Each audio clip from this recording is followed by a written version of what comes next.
في اليوم 20 من شهر طوبة سنة 1742 للشهداء بنفتكر قصة مش عادية، قصة قس بسيط من قرية صغيرة، لكن إيمانه كان أكبر من أي والي وأقوى من أي اضطهاد. في قرية الفنت التابعة لمركز الفشن في بني سويف اتولد طفل اسمه أبا كلوج.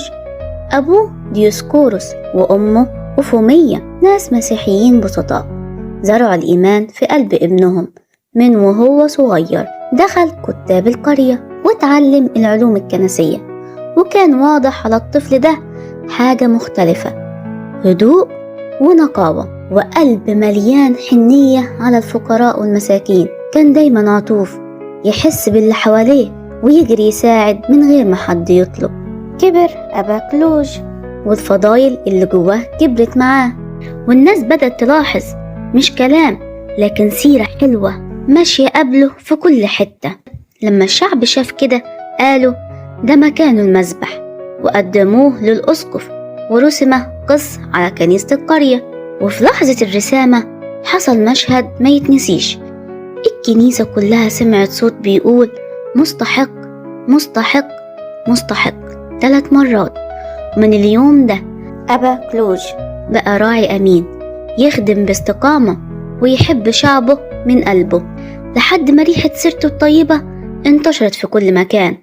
سمع عنه القديس يوليوس الأقفاصي واشتهى يشوفه بعينه، فرح له بنفسه مع بعض غلمانه واتبارك منه. وبعدها أخدوا معاه لقرية أقفاص اللي لسه موجودة جنب الفنت لحد النهاردة. قعد أبا كلوج هناك كام يوم يختم ويصلي، بعدها رجع بلده من غير ما يعرف إن اللي جاي أصعب بكتير. فجأة الاضطهاد اشتد وظهر اسمه مخيف، إريانوس الوالي. دخل الفنت علشان يجبر الناس يعبدوا الأوثان.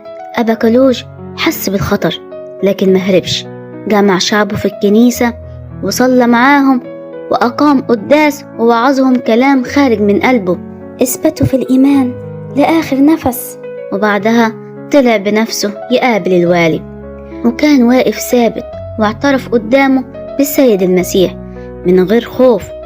إريانوس حاول يغريه بمناصب كرامة سلطة، لكن أبا كلوج رفض، فهدده بالعذاب. وأبا كلوج استهان بكل ده وكان ثابت أكتر. اتعذب عذابات كتيرة، وبعدها اتاخد إلى أهناسيا المدينة الأثرية اللي غرب بني سويف، واتحاكم تاني واتعذب تاني. لكن في وسط كل ده كان ملاك الرب بيقويه وبيشدده، وحصلت على ايده معجزات خلت الوالي يحتار ويغضب اكتر. في الاخر اريانوس امر يرجعوه بلده، وهناك اتقطع راسه ونال اكليل الشهادة بفرح وثبات. والنهاردة جسده الطاهر مازال موجود في أنبوبة بالكنيسة اللي شايلة اسمه في الفنت، شاهدة على قصة حب كاملة للمسيح لحد النفس الأخير. بركة القديس أبا كلوج القس تكون معنا، آمين.